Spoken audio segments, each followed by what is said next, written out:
अस्सलाम वालेकुम once again. तो आज का जो हमारा टॉपिक्स हैं जो आज हमने डिस्कस करने हैं, उसमें फर्स्ट टॉपिक है हमारा determining due point temperature of the flue gas products. ठीक है। जब भी हम कंबस्शन करते हैं तो हमारे पास क्या आता है, प्रोडक्ट्स में गैसियस फ्लू गैस आती है जिसमें कार्बन डाइऑक्साइड, वाटर वेपर्स, अगर नाइट्रोजन है तो नाइट्रोजन भी आ जाएगी एक्सेस एयर की वजह से।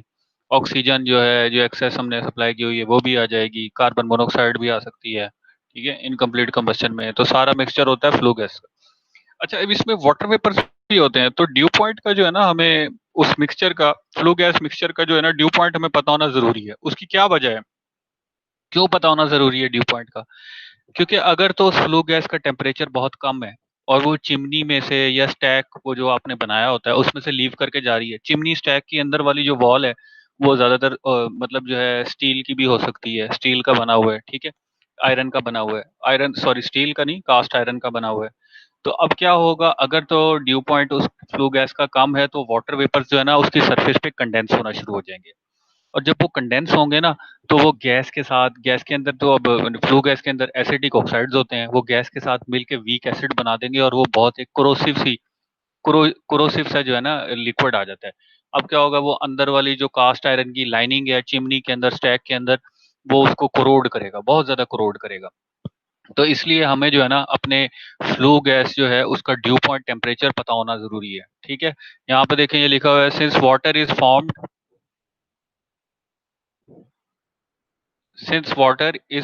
When hydrocarbon fuels are burn, जब हम उन्हें बर्न करते हैं तो वाटर वेपर्स बनते हैं। The mole fraction of water vapours in the gaseous products of combustion can be significant, बहुत ज्यादा भी हो सकते हैं, 30% भी हो सकते हैं, 40% भी सिग्निफिकेंस होती है इनकी, इंपॉर्टेंट है। If the gaseous products of combustion are cooled, अगर तो आपका फ्लू गैस का टेम्परेचर कम है, ठीक है, चिमनी के अंदर ही वो कम हो गया जी, 60 तक आ गया, 70 तक आ गया, ठीक है, लेट्स से, तो at constant mixture pressure, pressure को हम एक कांस्टेंट रखते हैं, तो dew point temperature is reach, dew point temperature आ जाएगा और जो वाटर है वो कंडेंस होना शुरू हो जाएगा। वाटर कंडेंस होगा उसकी सरफेस के ऊपर, वो जो आपकी डक्ट है, ठीक है, जो चिमनी की या मफलर्स हैं, ठीक है, या जो मेटेलिक पार्ट्स हैं, और वहां पे वो क्या कॉज कर सकता है, कोरोजन। तो आपको ड्यू पॉइंट जो है ना फ्लू गैस का, उसका नॉलेज होना बहुत इंपॉर्टेंट है। अब हमारे पास एक एग्जांपल है, हम उसमें ड्यू पॉइंट निकालेंगे। एग्जाम्पल देख लेते हैं, determine the air fuel ratio when octane is burn. Hydrocarbon fuel क्या है, ऑक्टेन है। आपने एक पहली चीज क्या फाइंड करनी है, air to fuel ratio. Second, जब कब फाइंड करनी है, जब 200% थ्योरेटिकल एयर आप एक्सेस में दे रहे हैं। सेकंड, आपने क्या चीज फाइंड करनी है, determine the due point of the products. Products का क्या मतलब, फ्लू गैस। ठीक है, if the pressure is 0.1 mega pascal. तो ये सेकंड पॉइंट इंपॉर्टेंट है, फर्स्ट पॉइंट तो खैर हम बार बार कर चुके हैं, देख लेते हैं इसको भी। अच्छा, अब हमारे पास ये स्टेटमेंट दी हुई है, ऑक्टेन की बर्निंग हो रही है, ठीक है जी। बेसिस हमने क्या ले ली, 1 किलो मोल ऑफ ऑक्टेन, और हम ये अज्यूम कर रहे हैं कि कंप्लीट कंबस्शन हो रही है जब हमने 200% थ्योरेटिकल एयर दे दी है, कार्बन मोनोऑक्साइड नहीं फॉर्म हो रही। ठीक है, अच्छा, ये ऑक्टेन है, इसको चाहिए क्या, हम एयर सप्लाई कर रहे हैं, तो एयर के अंदर क्या होता है, ऑक्सीजन भी होती है और नाइट्रोजन भी होती है। तो अगर हम 21 और 79 की रेशो से देखें तो 1 किलो मोल अगर ऑक्सीजन का होता है एयर में, तो 3.76 उसके साथ नाइट्रोजन के होते हैं। कुल मिला के हमारे पास क्या आ जाता है, 4.76 किलो मोल्स ऑफ एयर।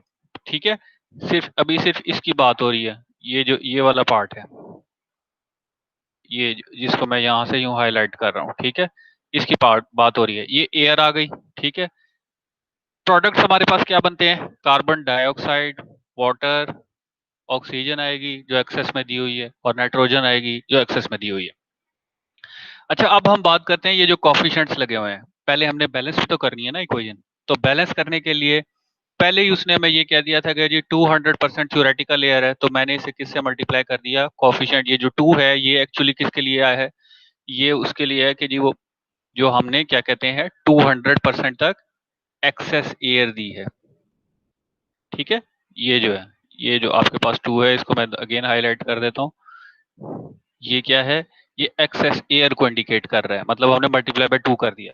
अच्छा, ये जो 12.5 है ये बैलेंस करने के लिए है, जब आप ये 2 लगा लेंगे ना, अब फिर आपने जिस तरह आप नॉर्मल वो केमिस्ट्री में एफएससी वगैरह में इक्वेशंस को बैलेंस करते हैं कि जी इतनी नाइट्रोजन इधर है तो लेफ्ट हैंड साइड पे है तो राइट हैंड साइड पे कितनी होगी, कार्बन इधर 8 है, ठीक है, कार्बन लेफ्ट हैंड साइड पे कितनी है 8 है, और वो इधर कितनी कार्बन डाइऑक्साइड में ही जाएगी तो 8 हो जाएगी इधर, ठीक है।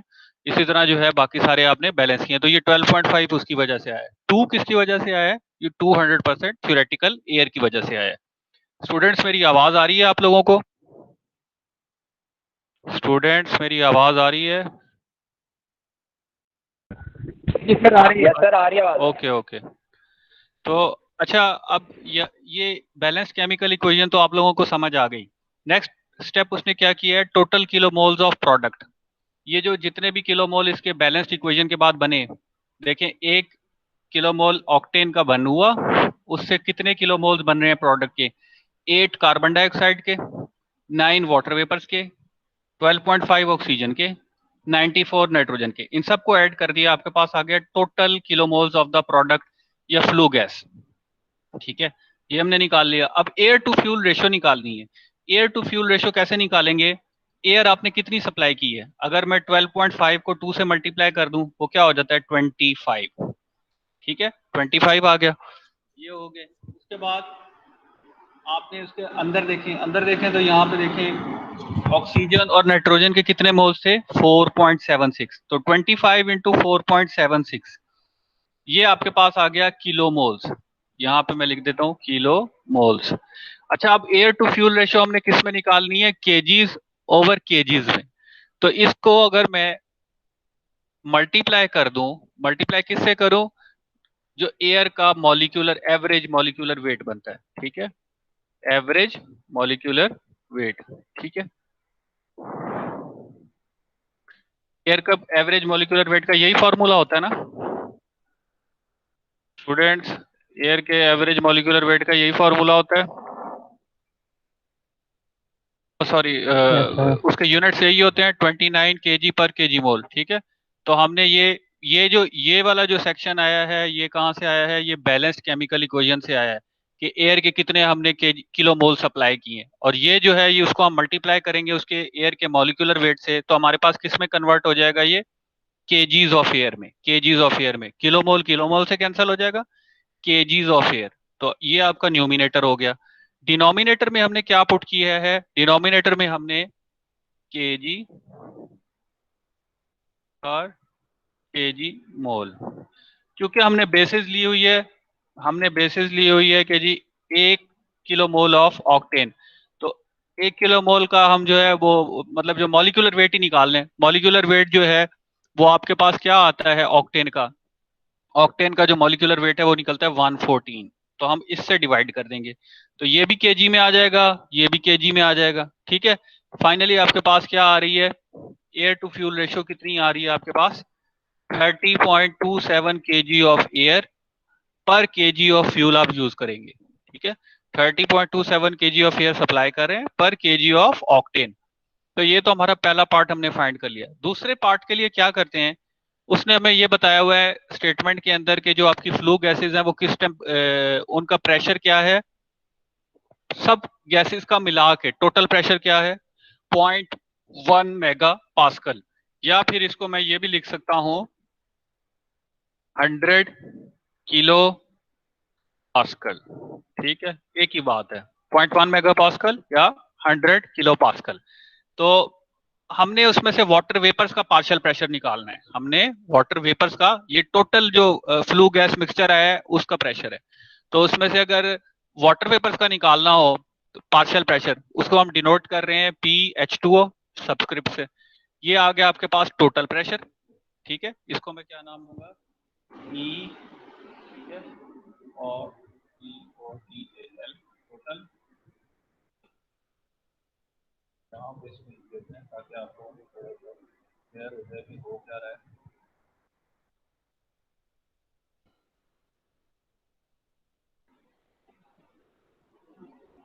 ओके, तो ये हमारे पास पहले पी टोटल आ जाएगा, इसको हम मल्टीप्लाई किससे करेंगे, ये बिल्कुल वही जैसे वो डाल्टन लॉ नहीं यूज करते आप, मल्टीप्लाई इसे करेंगे स्टेरिक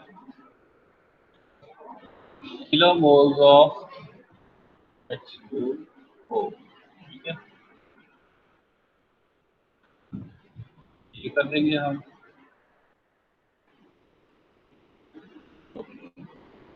और इसको डिवाइड किससे करेंगे हम? डिवाइड इसको करेंगे टोटल किलोमोल्स ऑफ वाटर, ठीक है। मैं ब्रैकेट दे देता हूँ, यहाँ पे भी मैं ब्रैकेट कर देता हूँ, ये आपके पास फॉर्मूला हो जाएगा इसका, ठीक है।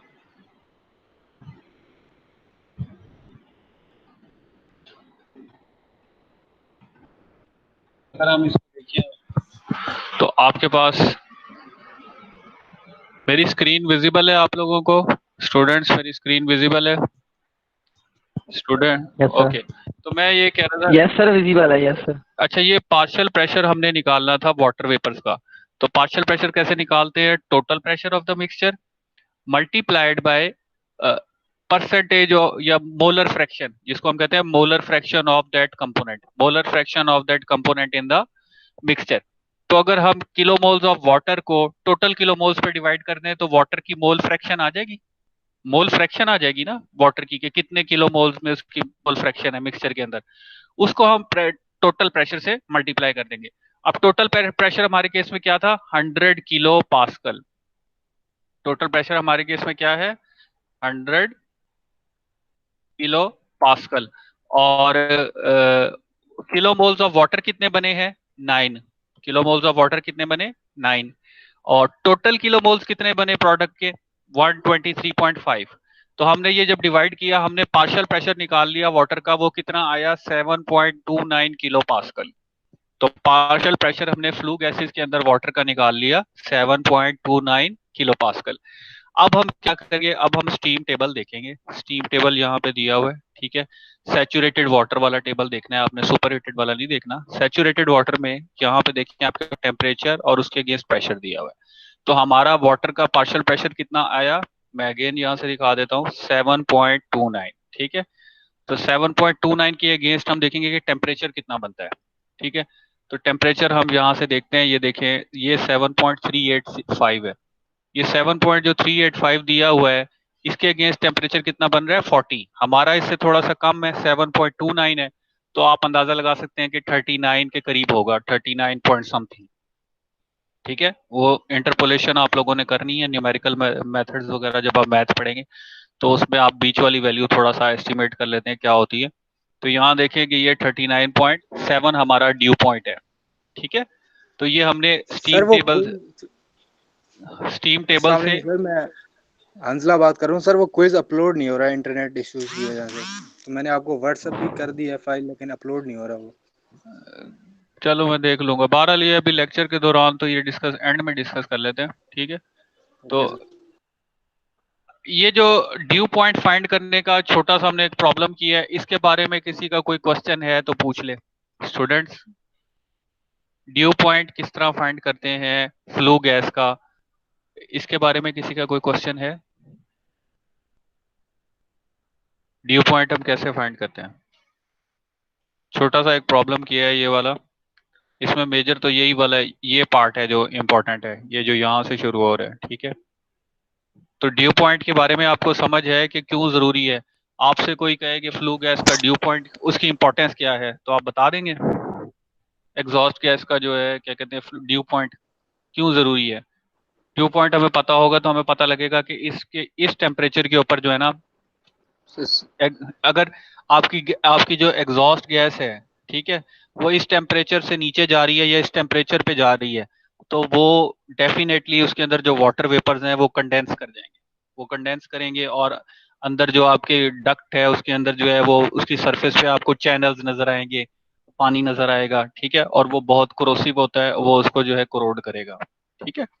तो हमारी कोशिश होगी कि जो फ्लू गैसेज हैं वो इस टेम्परेचर से ऊपर ऊपर ही 55-60 डिग्री सी इसके ऊपर लीव करें, ताकि हमारी डक्ट के अंदर जो है कोरोजन कॉज ना हो, ड्यू पॉइंट उसका ना आए इस प्रेशर के ऊपर, ठीक है। ये क्लियर है इसके बारे में? किसी का कोई क्वेश्चन है तो पूछे। फिर हम सेकंड न्यूमेरिकल तो रिपीट कर दें। न्यूमेरिकल यार मैंने ये बताया था कि आपने determining due point temperature of the flue gas, आप जब किसी हाइड्रोकार्बन फ्यूल को बर्न करते हैं तो आपके पास क्या आता है, एग्जॉस्ट गैस आती है या फ्लू गैस आती है, उसके अंदर वाटर वेपर्स भी होते हैं, ठीक है। तो अब मैंने बताया कि अगर वो फ्लू गैस जो है वो उसको उसमें से आपने हीट रिमूव कर ली और अब उसका टेम्परेचर काफी कम हो चुका है, अब वो किसी डक्ट में से पास होकर रिलीज होगी, चिमनी में से रिलीज होगी, या वो एक आपका चिमनी जो है वो कास्ट आयरन की बनी हुई है, तो ड्यू पॉइंट उसका पता होना बहुत इंपॉर्टेंट है। क्यों? क्योंकि ड्यू पॉइंट वो टेम्परेचर होता है जिसपे वो उसके अंदर जो वाटर वेपर्स हैं वो कंडेंस होना शुरू हो जाते हैं, या अगर ड्यू पॉइंट से नीचे टेम्परेचर हो जाएगा उस फ्लू गैस का तो वो वाटर पेपर्स उसमें से कंडेंस हो जाएंगे, वो सरफेस पे आएंगे, उसकी अंदर वाली वो जो आपकी चिमनी है जो स्ट्रक्चर है, तो वो क्या करेंगे, वो उसको कोरोड करेंगे, ठीक है।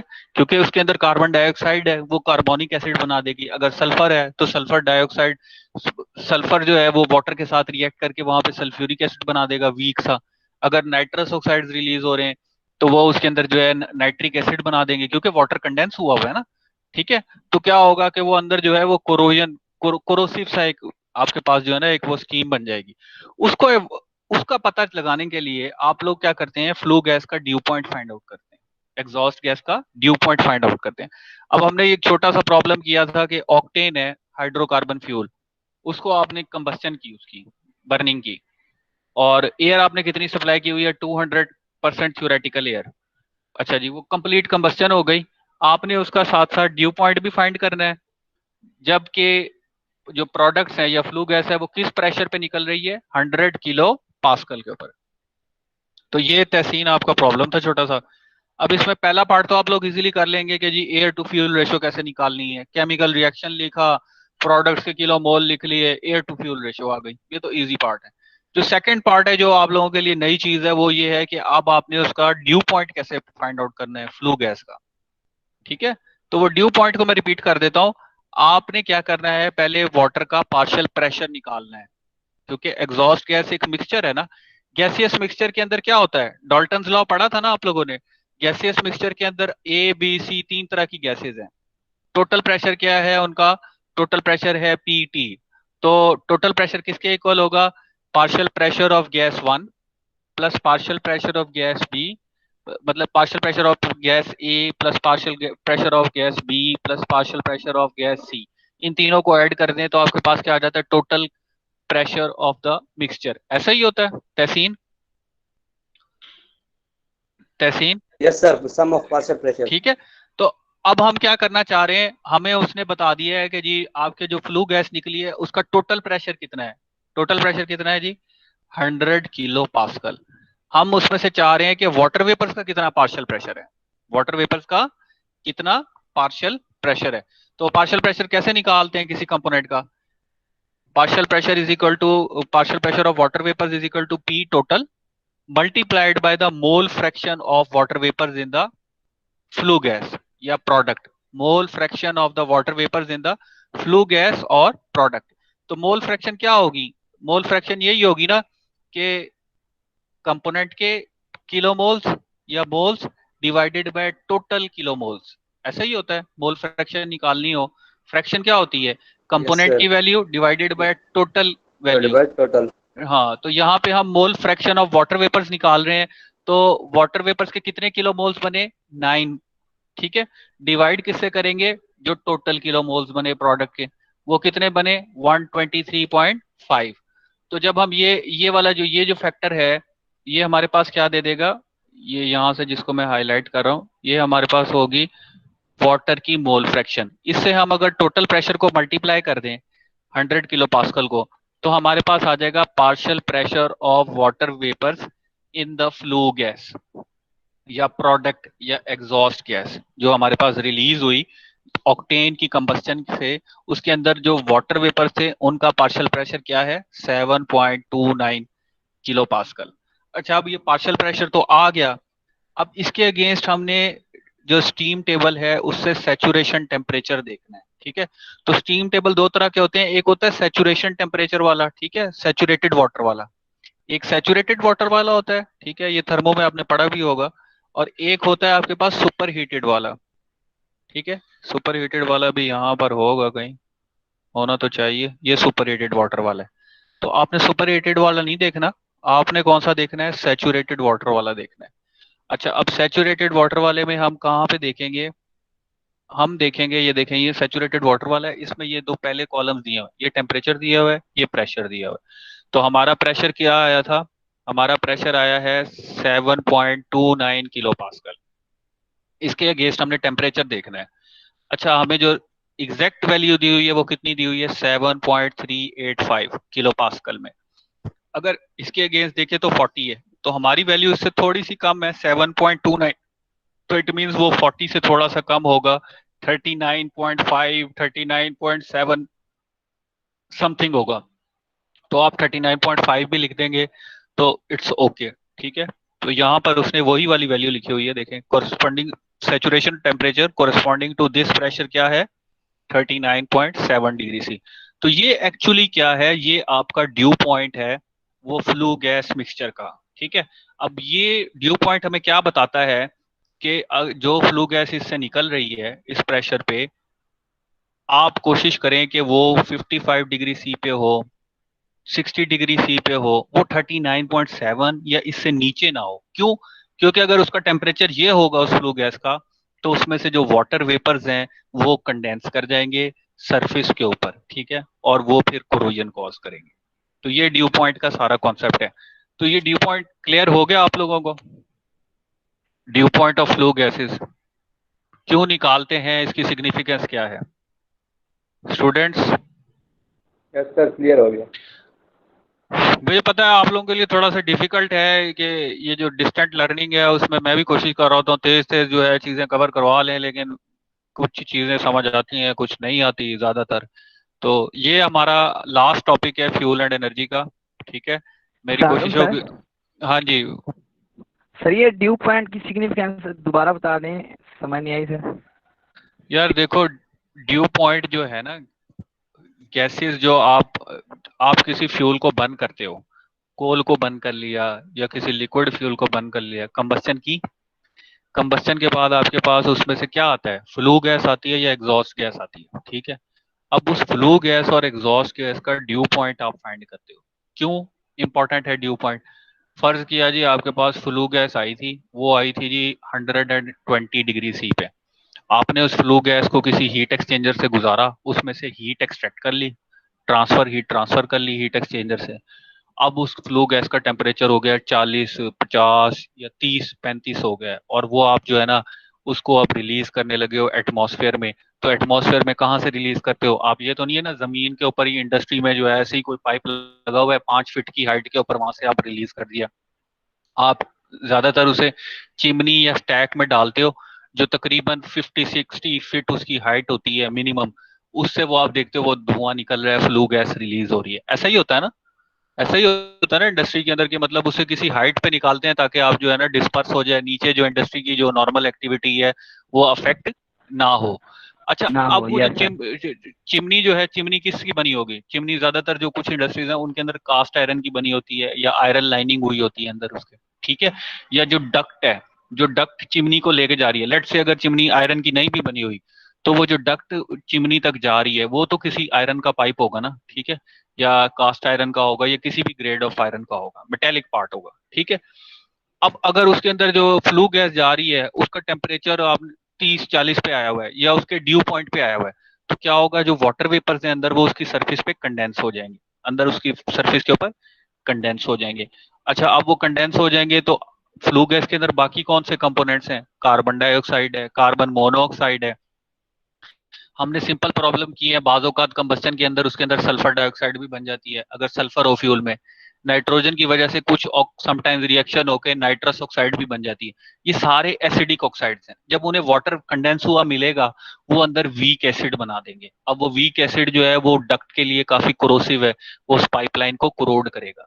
तो कोशिश क्या होती है इंडस्ट्री में ऑपरेशन के दौरान कि भाई जो फ्लू गैस इस डक्ट में से गुजरेगी या चिमनी में से गुजरेगी वो अपने ड्यू पॉइंट से ज्यादा उसका टेम्परेचर हो, 10-15 डिग्री सी उसका टेम्परेचर ड्यू पॉइंट से ज्यादा हो, ताकि उसमें वाटर कंडेंसेशन ना हो, और वाटर कंडेंसेशन की वजह से जो एसिड बनने हैं वो ना बने, कोरोजन ना हो।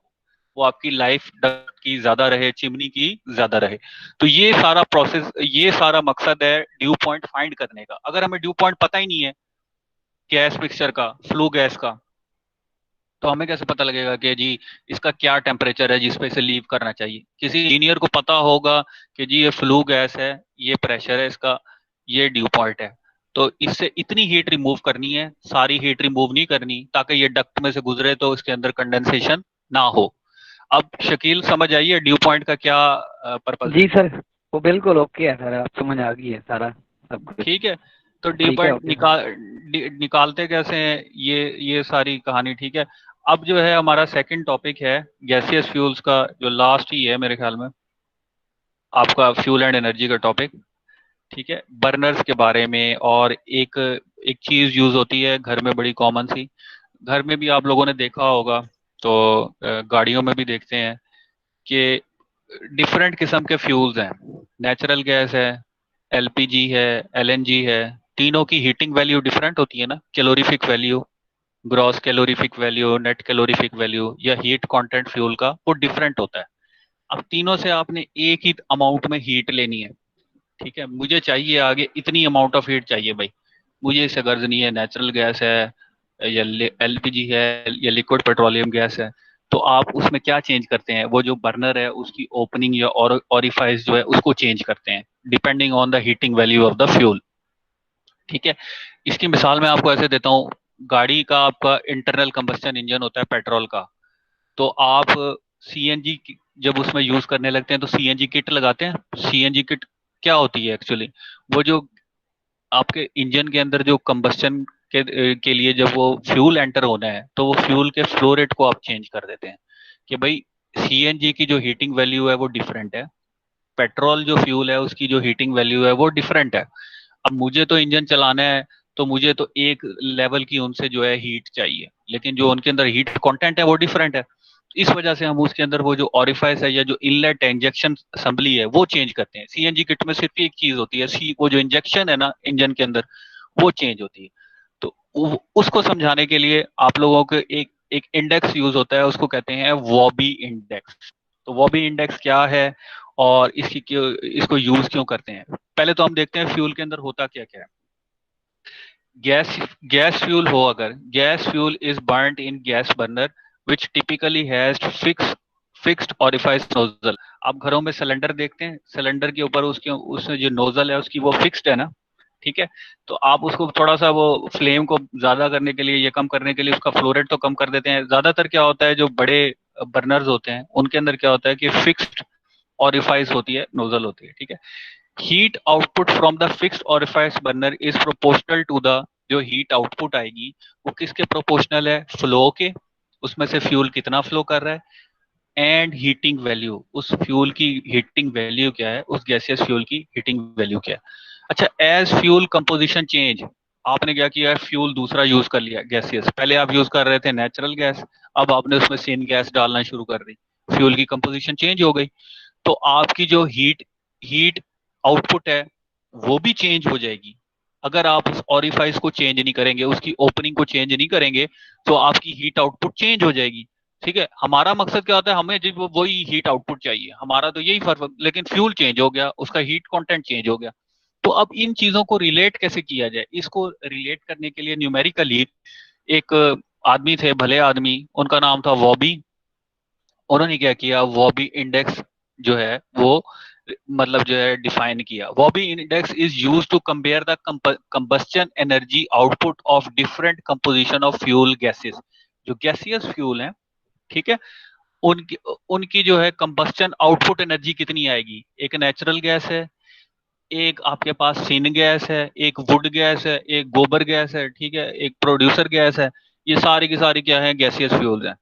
अच्छा, अब हर एक की कंबस्टन एनर्जी आउटपुट कितनी एनर्जी आएगी, उसको कंपेयर करने के लिए वॉबी इंडेक्स यूज होता है। ठीक है, तो अच्छा, अब वॉबी इंडेक्स निकालते कैसे हैं, two fuels with identical Wobbe index, अगर कोई से दो फ्यूल्स हो जिनका वॉबी इंडेक्स एक है, at given pressure and valve setting the energy output will be identical. दो फ्यूल्स जिनको एक ही ऑरिफाइस ओपनिंग से आप गुजार रहे हैं फ्लो रेट में, और प्रेशर भी एक ही रखा हुआ है, और अगर उनका वॉबी इंडेक्स सेम आ जाता है, इट मींस कि उनका हीट कंटेंट भी सेम है, वो आइडेंटिकल है, ठीक है।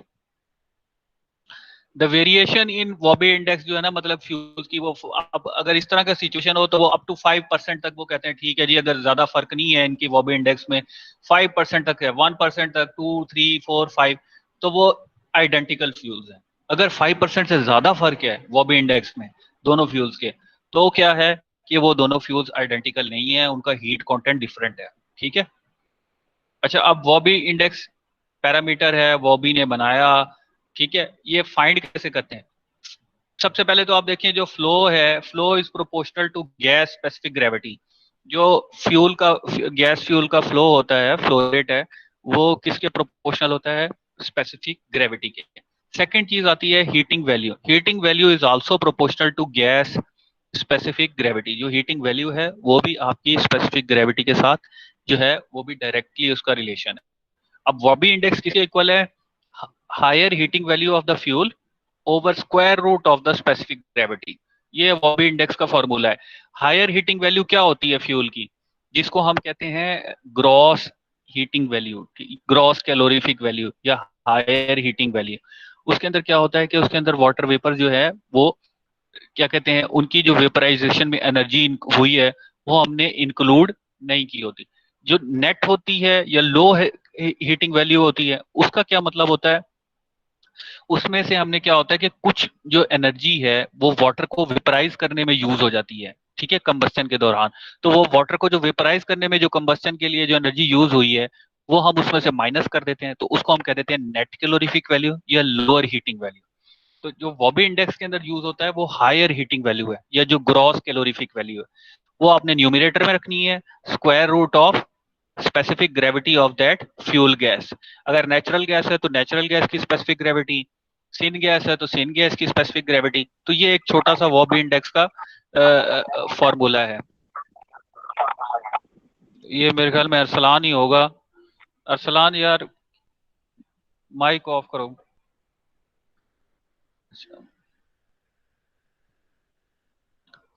अच्छा, नेक्स्ट हम चलते हैं। Three important variables affecting the performance of this system are the size of the orifice.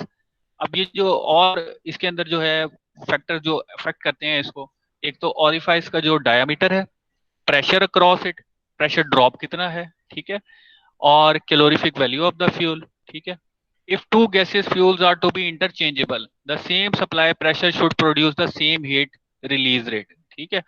अच्छा, दो गैसेज हैं वो इंटरचेंजेबल हैं, तो उनका सेम सप्लाई प्रेशर रखें तो same amount of heat release होती है, ठीक है जी। ये इसमें जो है ना, इसको अभी छोड़ दें फिलहाल, क्योंकि ये आप लोगों ने फ्लूइड मैकेनिक्स में अभी पढ़े नहीं है, तो ये वाली स्लाइड जो है, स्लाइड नंबर 6 छोड़ दीजिएगा, ठीक है। ये मैं आपको जो है नहीं करवाऊंगा, ये यहां से देख लेते हैं, ठीक है। This ratio is known as Wobbe index. जो पहले फॉर्मूला लिखा हुआ था कि हायर हीटिंग वैल्यू या gross calorific value over relative density लिख दें, या फिर स्पेसिफिक ग्रेविटी कहते हैं। स्पेसिफिक ग्रेविटी को दूसरे टर्म्स में रिलेटिव डेंसिटी भी कहते हैं। अब जब गैसेस की निकालनी होती है स्पेसिफिक ग्रेविटी, तो आपके पास जो रेफरेंस होता है वो एयर होता है। जब वाटर की, लिक्विड्स की निकालनी होती है, सॉरी, तो उसमें आपके पास रेफरेंस जो है डिनोमिनेटर के अंदर क्या होता है? वाटर होता है, ठीक है। तो ये वॉबी इंडेक्स का अगेन वही फॉर्मूला है।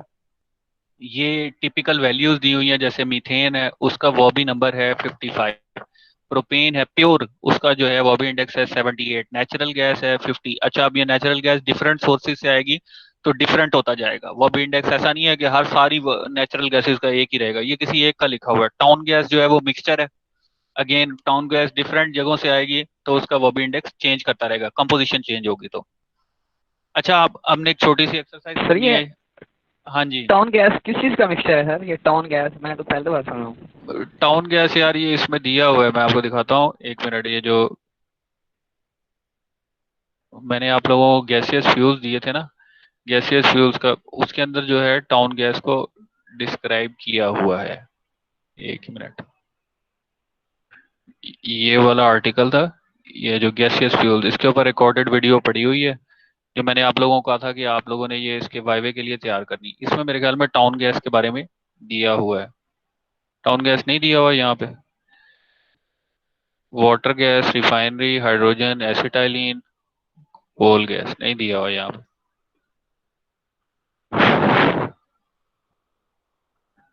मैंने सुबह देखे हैं सर, इसमें से नहीं है, इसमें ये इसमें वाटर नहीं गैस है, है, इसमें नेचुरल नहीं है, टाउन गैस। इसमें नहीं, इसमें नहीं है, इसमें नहीं है, सही कह रहे हो आप।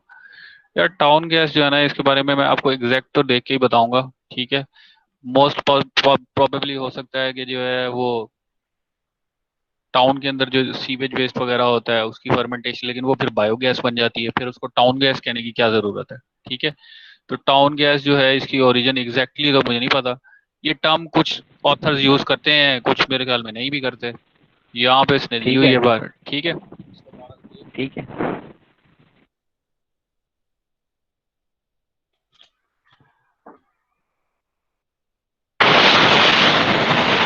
ज्यादातर आपको मिलेगा, देखो इसमें जो है ना, ये किसी एक ऑथर की बुक में या दो ऑथर की बुक में जो है ना ये लिखा हुआ होगा।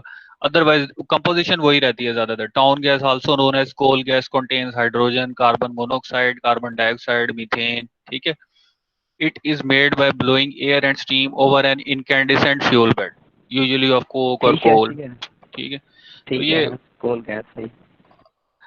फिलहाल इसको हम छोड़ते हैं, अभी जो हमारा आगे चलना है, मतलब ये कुछ वॉबी इंडेक्स दिए हुए हैं हम। एक ये हमारे पास एक नेचुरल गैस दी हुई है, ठीक है। उसके अंदर मीथेन है 89%, ये इथेन है 8%, प्रोपेन है 2%। अच्छा आगे जो है उसके अंदर मीथेन प्योर हो तो उसकी क्या होती है calorific value, kilo calories per metre cube. अच्छा जब इन कंपोनेंट्स की वो भी दी हुई है, हमने क्या करना है, इसका इस फ्यूल का, इस नेचुरल गैस का वॉबी इंडेक्स निकालना है, ठीक है।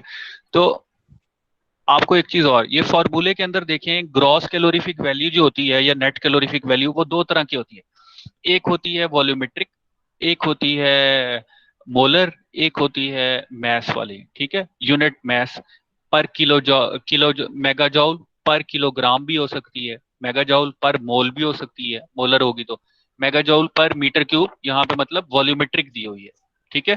तो ये ग्लॉस ग्रॉस कैलोरीफिक वैल्यू जो आपने फॉर्मूले में यूज करनी है वॉबी नंबर के लिए या वॉबी इंडेक्स के लिए, तो उसमें हमेशा आपने वो जो वॉल्यूमेट्रिक वैल्यू होगी वही यूज करनी है ग्रॉस कैलोरीफिक वैल्यू की, ठीक है। मीटर क्यूब वाली जो है, ठीक है। तो यहाँ पे हमें एक ये स्टेटमेंट दी हुई है, नेचुरल गैस है, ठीक है। नेचुरल गैस के अंदर आपके पास ये चार कंपोनेंट्स हैं, मीथेन, इथेन, प्रोपेन, ब्यूटेन। ये उनकी परसेंटेजेस हैं, ये उनकी कैलोरीफिक वैल्यू। आपसे क्या कहा है उसने कि उसका वॉबी इंडेक्स फाइंड करें। अच्छा जी करते हैं वॉबी इंडेक्स फाइंड। सोल्यूशन में क्या है, सबसे पहले आपने दो चीजें निकालनी है ना। आपको फ्यूल के लिए अगर वॉबी इंडेक्स निकालना हो किसी गैसियस फ्यूल का, क्या चाहिए फॉर्मूले के हिसाब से, ग्रॉस कैलोरीफिक वैल्यू और क्या चाहिए, स्पेसिफिक ग्रेविटी। दो चीजें चाहिए ना आपको, ठीक है। तो हम सबसे पहले क्या निकालते हैं, ग्रॉस कैलोरीफिक वैल्यू। अच्छा ग्रॉस कैलोरीफिक वैल्यू कैसे निकलेगी, ये तो प्योर मीथेन की है, ये जो वैल्यू दी हुई है ये प्योर इथेन की है। अच्छा अब हमारे पास क्या है, नेचुरल गैस का मिक्सचर है। तो हम क्या करेंगे, ये जो प्योर वैल्यू है उसको मल्टीप्लाई करेंगे इसकी परसेंटेज फ्रैक्शन से, ठीक है। तो ये देखें आप 0.89 फ्रैक्शन बन गई इसकी, उसको हमने मल्टीप्लाई कर दिया जो प्योर मीथेन की कैलोरीफिक वैल्यू है। इसी तरह आपके पास इथेन है, इथेन की जो फ्रैक्शन है उसको हमने मल्टीप्लाई कर दिया इथेन की कैलोरीफिक ग्रॉस कैलोरीफिक वैल्यू से। अच्छा इन सबको इसी तरह करके एड अप कर दिया तो हमारे पास आ गई gross calorific value of natural gas, जिसके अंदर ये कंपोनेंट्स हैं और ये परसेंटेजेस हैं, ठीक है। अगर ये परसेंटेजेस चेंज हो जाएं या ये वैल्यूज चेंज हो जाएं तो सिमिलरली आपका gross calorific value of the mixture जो है वो भी चेंज हो जाएगी, ठीक है। तो हमने न्यूमिनेटर में जो आना था वो तो हमने फाइंड आउट कर लिया। अब हम बात करते हैं डिनोमिनेटर की। डिनोमिनेटर के लिए आपको क्या चाहिए, specific gravity of natural gas, ठीक है। अच्छा उसने स्पेसिफिक ग्रेविटी यहाँ पे कैसे निकाली है, उसने यहाँ पे क्या किया है, पहले average molecular weight of natural gas निकाला है। एवरेज मॉलिक्यूलर वेट उसने कैसे निकाला है, अगेन जो मीथेन की फ्रैक्शन है उसको उसके मॉलिक्यूलर वेट से मल्टीप्लाई किया, प्लस इथेन की जो फ्रैक्शन है उसको उसके मॉलिक्यूलर वेट से मल्टीप्लाई कर दिया, ठीक है। ये प्रोपेन की आ गई मॉलिक्यूलर वेट से मल्टीप्लाई करके, इन सबको ऐड किया तो उसके पास क्या आ गया, average molecular weight of natural gas. अच्छा अब average molecular weight of air क्या होता है, ये हम लोग पहले सीपीपी में भी आप लोग कर चुके होंगे जी, 29 होता है, ठीक है। इस तरह करके निकालते हैं कि जी नाइट्रोजन में नाइट्रोजन की फ्रैक्शन कितनी है 79, मॉलिक्यूलर वेट क्या है 28, ऑक्सीजन की फ्रैक्शन कितनी है 21 और 0.21 और मॉलिक्यूलर वेट क्या है 32, तो ये एवरेज मॉलिक्यूलर। अब वो स्पेसिफिक ग्रेविटी, दो तरीके, स्पेसिफिक ग्रेविटी का जो फॉर्मूला आप लोगों ने सीपीपी में पढ़ा है वो क्या है, यहाँ पे मैं लिख देता हूँ। Specific gravity equal to density of gas divided by density of air। ऐसे होता है, ठीक है। अगर हम इसको और देखना चाहें तो यूनिट्स क्या होते हैं डेंसिटी के, kilogram per metre cube divided by kilogram per metre cube. Gravity आपके पास क्या आती है, यूनिट लेस आती है। यहाँ पे उसने कैसे कैलकुलेट की है, उसने यहाँ पे ऐसे किया है, average molecular weight of natural gas divided by average molecular weight of ये, ये आपका रेफरेंस हो जाएगा, ये जो है आपका वो गैस फ्यूल हो जाएगा। इस तरह करके उसने स्पेसिफिक ग्रेविटी निकाली। तो यहाँ पे ये देखें, स्पेसिफिक ग्रेविटी के ऊपर जाते हैं, जो नेचुरल गैस का एवरेज मोलिकुलर वेट आया divided by average molecular weight of air, तो इसके पास स्पेसिफिक ग्रेविटी की क्या वैल्यू आई 0.62, ठीक है 0.62। अच्छा, अब उसने वॉबी इंडेक्स में फॉर्मूला लिखा, gross calorific value divided by square root of specific gravity. तो यहाँ पे अगेन देख लें, यहाँ पे स्क्वायर रूट है फॉर्मूले के अंदर, स्पेसिफिक ग्रेविटी ये 0.5 की फिगर दी हुई है, 0.5 की पावर दी हुई है, या आप इसे यूं लिख दें या स्क्वायर रूट लगा दें इसके ऊपर, ठीक है। तो स्क्वायर रूट 10571 हमने ग्रॉस कैलोरीफिक वैल्यू निकाली थी, डिवाइड किस पे कर दिया 0.62 के अंडर रूट पे, तो हमारे पास इसका वॉबी इंडेक्स क्या आ गया 13350, 13350, ठीक है। ये हमारा इसका हमने नेचुरल गैस का वॉबी इंडेक्स फाइंड आउट कर लिया यूं, ठीक है। स्टूडेंट्स, ये वॉबी इंडेक्स के बारे में कुछ क्लियर हुआ है आप लोगों को स्टूडेंट्स, वॉबी इंडेक्स के बारे में? शकील? Excuse me sir. हाँ जी। सर इसका मेन पर्पस यही है कि हमें बताता है कि अगर इसकी वैल्यूज इक्वल आ जाए तो वो जो है ना हम सेम ले सकते हैं उसकी एनर्जी। हाँ, मैं आपको कहने का मकसद ये है, देखो आपने ना, आपका ऑब्जेक्टिव ये होता है यार किसी भी फ्यूल को बर्न करना है ना, तो उससे मुझे हीट मिले। अब मुझे चाहिए 100 किलो जॉउल हीट, ठीक है, पर मीटर क्यूब ऑफ फ्यूल, पर मीटर क्यूब ऑफ फ्यूल। अच्छा, अब मैंने उसकी कंबस्शन कर, मेरे पास फ्यूल कौन सा है, नेचुरल गैस, ठीक है। अच्छा, अब मेरा ऑब्जेक्टिव यही रहता है कि मुझे 100 किलो जॉउल पर मीटर क्यूब रहनी है, मुझे हीट चाहिए ही चाहिए कंबस्शन के बाद। फ्यूल मेरा चेंज हो गया पीछे, वो नेचुरल गैस की जगह जो है वो फिन गैस आ गया या वुड गैस आ गई। अब क्या ख्याल है, वो जो कंबस्शन के लिए मैंने ऑरिफाइस प्रोवाइड की हुई है बर्नर की, वो वही रखनी चाहिए ताकि मुझे उतनी हीट आ जाए? वो तो तभी पॉसिबल है ना कि जो वुड गैस है और जो नेचुरल गैस है उन दोनों का हीट कंटेंट सेम हो, तो आप ऑरिफाइस का जो ओपनिंग है या बर्नर की जो ओपनिंग है वो चेंज नहीं करेंगे, आपका जो हीट ऑब्जेक्टिव है वो कंप्लीट हो जाएगा। लेकिन क्या होता है जब फ्यूल्स का कंपैरिजन करना हो, आपको हमेशा पता होता है कि भाई दो फ्यूल हैं, तीन है, तीनों की हीटिंग वैल्यू डिफरेंट है, तो इन हीटिंग वैल्यूज को कंपेयर करना, रिलेट करना, उसके लिए जो है ना ये वॉबी इंडेक्स इसने यूज किया, ठीक है। तो ये वॉबी इंडेक्स कहाँ से आया, गैसियस फ्यूल्स को कंपेयर करने के लिए। ये जो इसका हमने सबसे पहले पर्पस देखा था, यहाँ पे ये देखें, ये गैस बर्नर्स हैं, flow and heating value changes in gas burner. Gas fuel is burnt in gas burner which typically has fixed orifice node, normally fixed होती है, ठीक है। Heat output from the fixed orifice burner is proportional, किसके proportional होगी, जो heat output आ रही है, एक तो उसमें से फ्यूल का फ्लो कितना है, और सेकंड ये कि उस फ्यूल की हीटिंग वैल्यू क्या है, ठीक है। दो चीजें, heating flow, flow and heating value. जब फ्यूल चेंज होगा तो हमें पता लग जाता है ऑटोमेटिकली कि हीटिंग वैल्यू चेंज हो गई। अब उसको कंपनसेट करने के लिए कि हमारी हीट आउटपुट उतनी ही रहे, हीट आउटपुट उतनी ही रहे, हम क्या करते हैं, फ्लो को वेरी करते हैं, ठीक है, फ्लो को वेरी करते हैं, ठीक है, ताकि हमारी हीट आउटपुट उतनी ही रहे। फ्यूल चेंज हुआ, हीटिंग वैल्यू चेंज हुई, अब फ्लो को कितना कंपनसेट करना चाहिए उसको अगर न्यूमेरिक टर्म्स में लेके आना पड़े तो उसके लिए उसने एक टर्म निकाली थी, वो क्या है, वॉबी इंडेक्स। ठीक है, Wobbe index is used to compare the combustion energy output of different compositions of fuel gas. ठीक है, अच्छा अब इसकी एग्जैक्ट अगर आपको समझाना हो ना तो उसके लिए आपको एक और एग्जांपल करनी पड़ेगी, जैसे मैं आपको दिखाता हूँ वो एग्जांपल नीचे, उसके बारे में थोड़ा सा मैं गाइड कर देता हूँ। ये एग्जांपल है, आपके घर में जो है ना कोई बर्नर लगा हुआ है, किचन के अंदर जो है ना वो बर्नर है। ठीक है, दो तरह की आपके पास गैसेज हैं। ठीक है, most appliances which are were designed to burn family 1 gas can be converted to work on family 2 gas and vice versa। मतलब जो है ना ज्यादातर डिवाइसेस ऐसी होती हैं कि जो दोनों के ऊपर ही चल जाती हैं। हम इस चीज को नॉर्मली नोट नहीं करते, लेकिन हमारे पास जो हीट आउटपुट आ रही होती है वो चेंज होती है, दोनों पे चेंज हो जाती है। अच्छा अब इसमें समझाते कैसे, समझाने के लिए क्या है, फैमिली 1 गैस है। ठीक है, हम किसी भी गैस को नाम दे रहे हैं फैमिली 1 गैस, कैलोरीफिक वैल्यू उसकी ये है इन लीटर्स, स्पेसिफिक ग्रेविटी उसकी ये है। ठीक है, अब वॉबी नंबर हमने इसका निकाला, दोनों चीजें दी हुई हैं, हमने इसका वॉबी नंबर निकाल लिया, वो क्या आ रहा है 27.4। सेकंड गैस है, उसका कैलोरीफिक वैल्यू ये है, स्पेसिफिक ग्रेविटी उसकी क्या है, ये है, हमने उसका भी वॉबी नंबर निकाल लिया। अब उसका वॉबी नंबर इससे काफी ज्यादा है। ठीक है, अच्छा सेकंड यहाँ पे इसमें और इसने क्या इंफॉर्मेशन दी हुई है, पहली जो गैस है अगर उसका 1 मीटर क्यूब आपने बर्न करना है तो उसके लिए एयर कितनी देनी पड़ी, 4.3 मीटर क्यूब, और जो फ्लू गैस बनी वो कितनी बनी, 5 मीटर क्यूब। दूसरी जो गैस है उसके लिए एयर आपको ज्यादा देनी पड़ रही है, 9.8 मीटर क्यूब, और वॉल्यूम जो है वो फ्लू गैस का वो भी ज्यादा आ रहा है। ठीक है, ये दो तीन चीजें हमने डिफरेंट फाइंड कर ली गैस पे। अब इनका इधर इसने कंपैरिजन दिया हुआ है, देखिए calorific value of family 2 is about twice that of family 1।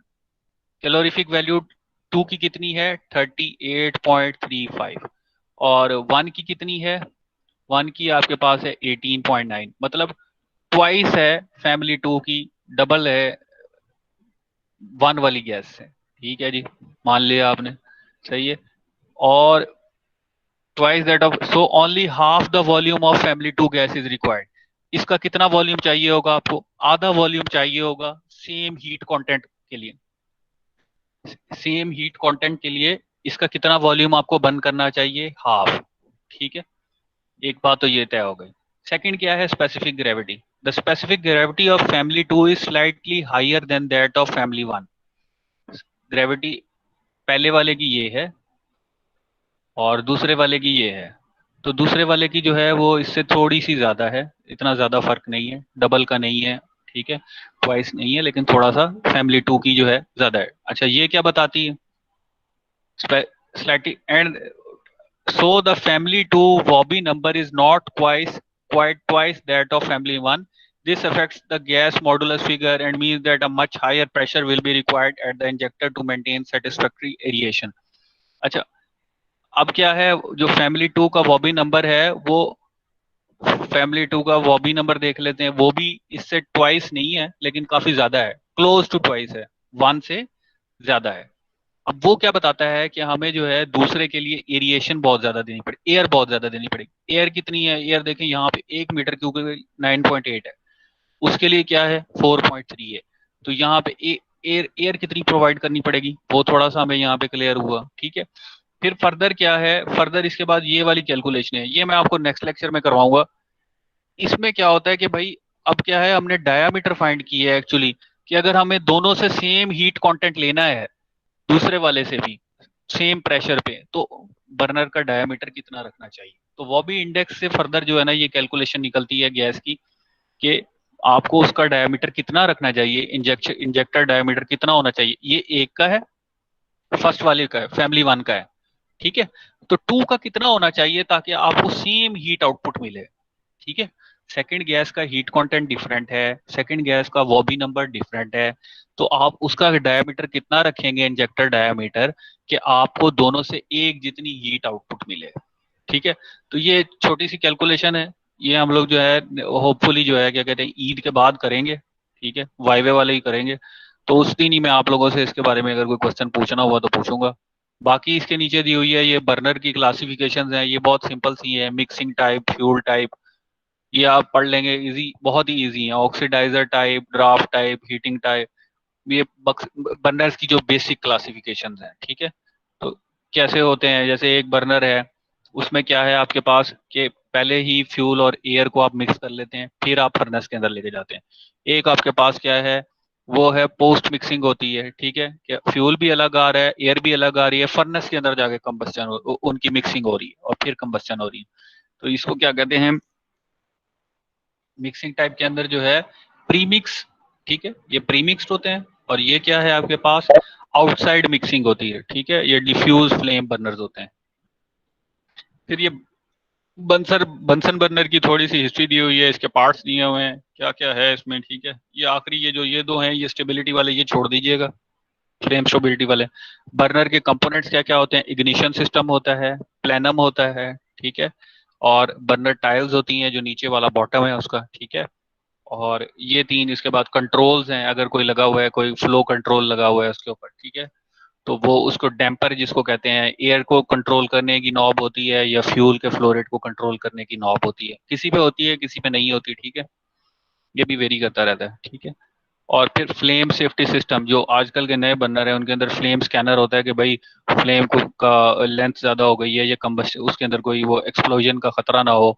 फिर पायलट होता है, बाज़ औक़ात आपने गीजर्स में देखा है कि उसके अंदर एक पायलट होता है, पहले आप पायलट चलाते हैं, उस पर छोटा सा एक फ्लेम लगा होता है, फिर जो मेन बर्नर है वो उसके 1 मिनट या 2 मिनट बाद जो है वो ओपन होता है, तो उसके बाद जो है फिर वो बर्निंग उसकी स्टार्ट होती है। तो पायलट भी कुछ बर्नर्स के अंदर जो है वो भी एक कंपोनेंट होता है, सबके अंदर नहीं होता लेकिन कुछ के अंदर होता है।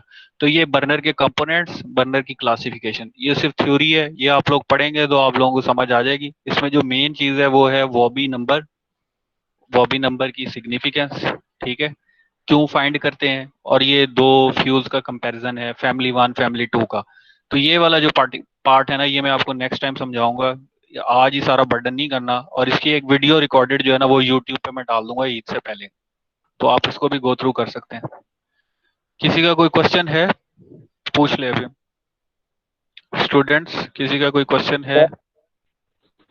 No sir. यार सर फ्राइडे को लेक्चर क्वेश्चन, लेंगे आप? फ्राइडे को, फ्राइडे को चलो फिर ये फ्राइडे को ले लेते हैं। फ्राइडे को जो है आपका आधे घंटे का लेक्चर होगा, ईद से पहले पहले ही वाइंड अप हो जाएगा। ये जो वॉबी नंबर वाला है ना, इसको मैं चाह रहा हूँ कि थोड़ा सा दोबारा से एक्सप्लेन करूँ। और ये वाला जो आर्टिकल है ना, ये मैं अभी आज नहीं करवाना चाह रहा आपको, ये जो कंप्लीट है, क्योंकि ये अगर आज मैंने इसको पूरा कर दिया पुश, आप लोग कहेंगे जल्दी जल्दी करा रहे हैं सर, ठीक है, करवाने में तो इसे कुछ नहीं है, ठीक है, लेकिन ये फिर सर गले पीए बढ़ने स्टार्ट वाली भी ईद के बाद ही कीजिएगा अगर। क्या चीज, वाइवा? वाइवा यार ईद वाले दिन रख लेते हैं, क्या है वो, खाना शाना खाया होगा, अच्छा हो जाएगा वाइवा है। नहीं सर, नहीं सर, उस दिन गर्मी होगी, पता नहीं होगा जी सर, ईद वाले दिन रख लें, ईद वाले दिन रख दें सर, 10 बजे का सर टाइम। वाइवा लेके क्या करना है, आज जो हो गया है। सर जो कसाई नहीं नहीं, बच्चे वो क्या करेंगे? बीस बीस नंबर का आप लोगों का वाइवा है, तो वो जो है ना, वाइवा तो आप लोगों ने मस्त देना है। मैंने आप लोगों को जो मैं तारीख आप लोगों को दे दूंगा यार, ग्रुप में भी पोस्ट करनी है, वैसे आपको बता देता हूँ। सर। एक और अस्सलाम वालेकुम सर। एक 1 बाय 1 करेंगे तो फिर आपके क्वेश्चन आंसर कर दूंगा मैं। 6 जो है ना, थर्सडे 6 अगस्त, उसको आपका वाइवा होगा, ठीक है, 6 अगस्त थर्सडे, उसको आपका वाइवा है। और वाइवे के जो टॉपिक्स हैं, वाइवे के टॉपिक्स 12 को रिजल्ट मैंने देना है, तो अगर कोई 6 को नहीं देगा तो रिजल्ट कंपाइल कब करना है? सर 11 को कर लें, फिर 10 तारीख सर अल्लाह सर अल्लाह के नाम पे नंबर दे दें खुद ही, आज इतना मुश्किल क्विज था। मुश्किल क्या, क्विज मुश्किल था आज? यहाँ से एक क्वेश्चन है सर। जी तौबा तौबा कर रहे हैं, इतना मुश्किल था। आपको कहा भी था 10 नंबर देना, दीजिएगा, वही आपने दे दिया। तो इजी था, चले 12 सर एक मिनट, ये आप लोगों के लिए इम्पोर्टेंट है, ये जरा नोट कर लें।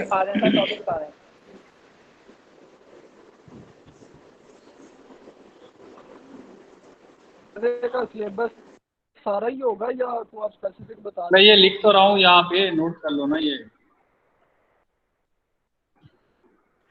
सर क्विज से रिलेटेड कुछ कहना था आपसे। मैं अभी उसको भी कर लेते हैं, एक 1 बाय 1 अगर प्रोसीड करेंगे ना तो। सर वो क्विज अपलोड नहीं हो रहा, भाई मसला आ रहा है स्पेस का। और सर मेरा भी सेम है, आपको व्हाट्सएप पे मैसेज किया सर। सर मेरा भी एक इशू है, आपको व्हाट्सएप पे मैसेज किया है, वो चेक कर लीजिएगा।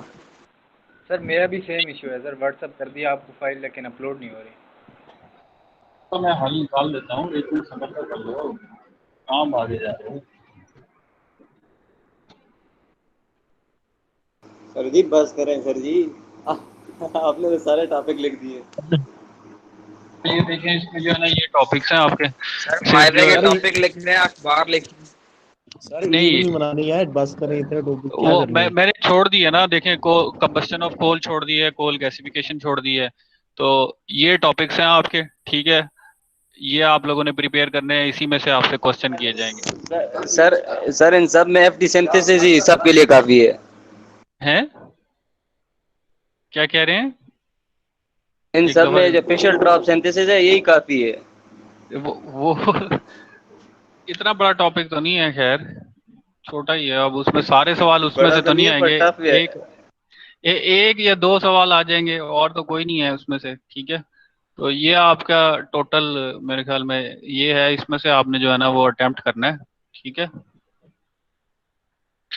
वाइवा आपका जो है ना इसी में से पूछा जाएगा।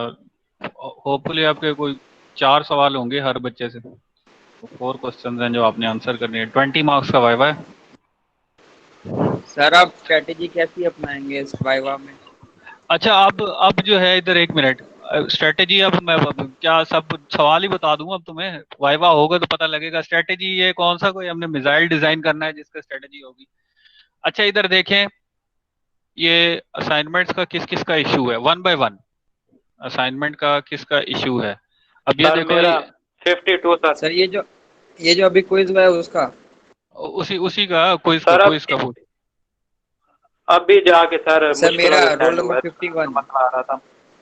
Roll number 51 sir. Roll number 51, ठीक है। अच्छा, रोल नंबर 52 भी एक सर। एक मिनट, एक बात बताएं मुझे, आप लोग असाइनमेंट के बारे में जो इंस्ट्रक्शन दी जाती है वो किसी का मतलब सिर्फ एक दो बच्चों ने पढ़नी होती है, बाकी किसी का दिमाग काम नहीं करता? मैंने आपको यहाँ पे बकायदा सर इतनी क्लियरली देर में अब इंस्ट्रक्शन, असाइनमेंट करें या? 4 घंटे थे, थोड़ा सा टाइम, एक एक घंटा तो अनऑफिशियली आपको मैंने दे दिया। अच्छा ये देखें, save the file with the name format, यहाँ पे बड़ा बड़ा करके लिखा हुआ है, पहले अपना रोल नंबर हो, देन बाय जो भी आपका नाम है, और एंड पे आप इसे लिख दें डैश डाल के क्विज। अब ये कितनी बड़ी साइंस थी, यहाँ पे देखें वही हरकत सबने की हुई है, सिर्फ एक या दो बच्चे हैं जिन्होंने, अब ये हुमायूं अफजल है, इसने ये इंस्ट्रक्शन पढ़ी है तो इस तरह इसने सेव की है। ये कौन है, ये वसीम हो गया। मतलब आप लोग इंस्ट्रक्शन पढ़ते ही नहीं है, बस ऐसे ही बिला वजह जैसे दिल किया जी जो किया नाम सेव कर दिया।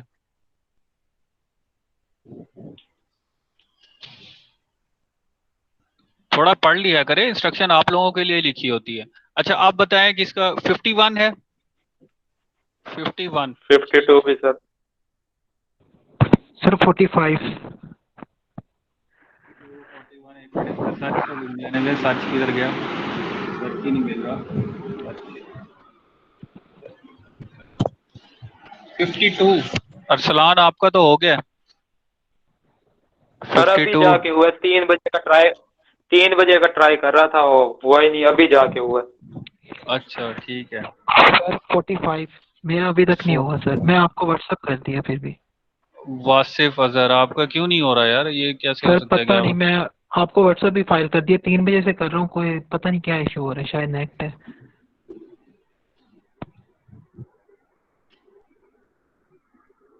अच्छा, और किसका है? सर मेरा रहता है सर 35, मैं भी सर 3 बजे का कर रहा हूँ। 3 बजे आपको फाइल भी व्हाट्सअप कर दी थी, उस वक्त से नहीं हो रहा, इंटरनेट इश्यूज है।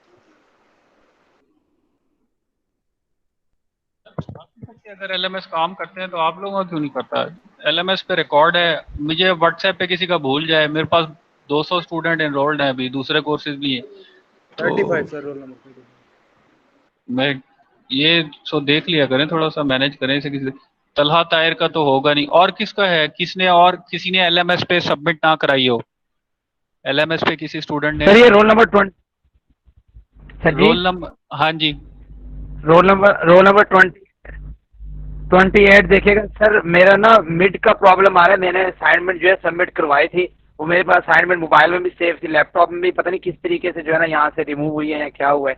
मुझे आज बिलाल ने कहा कि आप अपने नंबर चेक करके मुझे बताओ। मैंने देखा तो वो इस तरह शो कर रहा था। मैंने फिर भी दोबारा अपलोड किया आज। मैं कहा सर को मैं बात करूंगा कि भाई क्या इसका मतलब है, थोड़ा सा देखिएगा।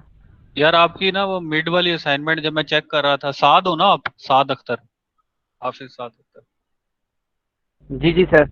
वो मैंने देखा था आपकी मिड वाली असाइनमेंट जो है ना वो सबमिट नहीं थी। जैसे मैं आपको यहाँ दिखा भी देता हूँ, हो सकता है कि वो डिलीट वाला इसमें कोई चक्कर है, क्या चक्कर है। बहरहाल वो यहाँ पे मैंने जब चेक की थी तो असाइनमेंट आपकी सबमिटेड नहीं थी, सर अब सर सबमिट हुई है। अब देखें तो वो पहले नहीं थी। सर मैं मिड आप मिड सर जब असाइनमेंट हाँ जी, हाँ जी, सर जब जब मिड का प्रॉब्लम था ना, जब मिड के असाइनमेंट डिपॉजिट करवाए, उस वक्त सर मसला ये आ रहा था कि हमें अभी इस्तेमाल करना नहीं आ रहा था, सबमिट करवाना। मैंने की भी थी, मैंने बिलाल को भी सेंड की थी अपनी असाइनमेंट ना। अगर उसमें इसके लिए आपको कुछ चाहिए हो तो वो जरूर बताइए। मेरे पास सेव थी बहरहाल यहाँ पे। ये देख लो, आपने अभी मतलब ये कुछ दिन पहले ही सबमिट करवाई है, 29 जुलाई को, ठीक है। तो ये पहले, अभी भी ये एक दो स्टूडेंट्स हैं जिन्होंने कराई नहीं है, जैसे ये हमजा सर जावेद है। मैंने सर अभी अभी की है सर। हाँ, तो ये हमजा जावेद है, इसने अभी तक नहीं करवाई, रोल नंबर 1 ने, ठीक है। वो ये मैं आपका वैसे लिख लेता हूँ, अगर कोई इशू है तो मैं यहाँ पे मेंशन कर देता हूँ। सर जी मेरी किसके असाइनमेंट के असाइनमेंट के? नंबर नहीं लगे। सर असल कुछ शीट शो नहीं हो रहे, ग्रेड शो हो रहा है, एक शो हो रहा है, और दूसरा शो नहीं किसका हो रहा। ग्रेड क्यों नहीं हो रहा? ये जो अभी असाइनमेंट दी थी, ये मिड वाली? ये सर एक मिड मिड वाला पता नहीं शो हुआ है, 30 में से 29 ऐसे लिखा हुआ था, दूसरा नहीं शो हो रहा। रोल नंबर क्या है आपका? मिड वाली 48 सर। असाइनमेंट का इशू है, या ये जो अभी एक्सेल वाली दी थी उसका इशू है? सर जी दोनों मैंने जमा करवाई हुई थी, ग्रेड मुझे किसका एक शो शो हो हो रहा रहा है। है? आई थिंक मिड वाला। मिड वाला तो यहाँ पे ये देखो शो हो रहा है, 29 है आपके। असद खुर्शीद है ना, 48। Yes sir. अच्छा, दूसरी जो है असाइनमेंट के नहीं शो। असाइनमेंट का देख लेते हैं, असाइनमेंट का क्या है।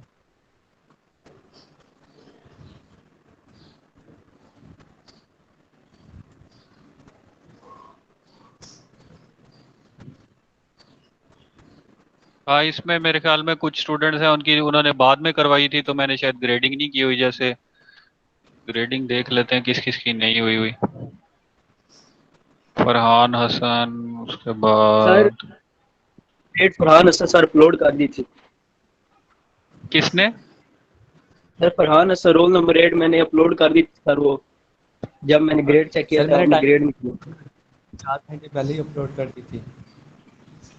हाँ, ये इधर इसकी भी तो ग्रेडिंग हुई हुई है, ये क्यों नहीं शो हो रही है आपके पास? असाइनमेंट इसकी भी हुई हुई है आपके पास। सर एक शो हो रही थी उधर। यार कौन ठीक सी है। शो हो रही? होनी तो दोनों चाहिए। यहाँ पे मैंने तो इसको ग्रेड किया हुआ है। परेशान ना हो, 12 अभी तो फिलहाल लिस्ट बनेगी। अच्छा, जिन स्टूडेंट्स ने ना वो ब्लैंक शीट अपलोड की हुई थी, जैसे फलक शेर है, या जो एक दो और थे शायद, तो वो मुझे ना अलग से व्हाट्सएप मैसेज करें और याद करा दें, क्योंकि अदरवाइज फिर मैं भूल जाऊंगा, तो फिर मुझे नहीं याद रहेगा कि उनकी ग्रेडिंग बाद में उन्होंने फाइल अपलोड की है नहीं की, जो भी है हिसाब किताब है उनका। सर क्विज की फाइल आपको व्हाट्सएप कर देना। जी, जो क्विज की फाइल अपलोड नहीं हो सकी हमसे, तो वो व्हाट्सएप कर देना आपको। यार दो दो स्टूडेंट्स की नहीं हुई ना अपलोड, व्हाट्सएप दो यस ने सर। की है, बस सही जी है। सर। वो कर दें मुझे, बाकी बाकी तो किसी का कोई इशू नहीं है ना? सर मैंने भी आपको व्हाट्सअप कर दी फाइल।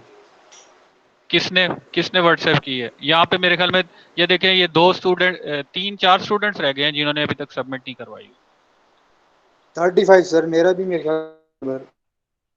अब मेरी भी अपलोड नहीं हुई अभी तक। एक तो ये तलाता है तो नहीं करवाएगा, बहरहाल आगे आगे। 35 सर 35।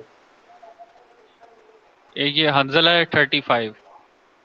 हाँ आपकी मैंने लिख जी लिया सर। व्हाट्सएप पे, ठीक है। और कौन है? 45 सर। 45।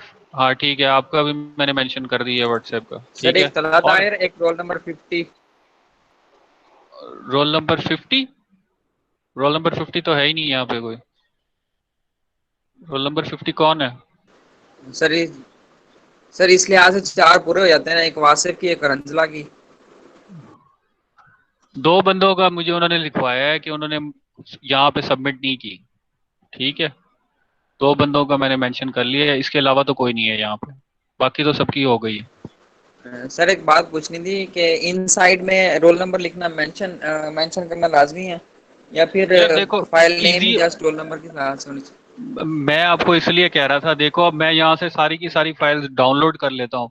अब ये एक प्रॉपर फॉर्मेट है, मुझे पता लग जाता है ये रोल नंबर है, ये आपने अपना नाम लिखा हुआ है।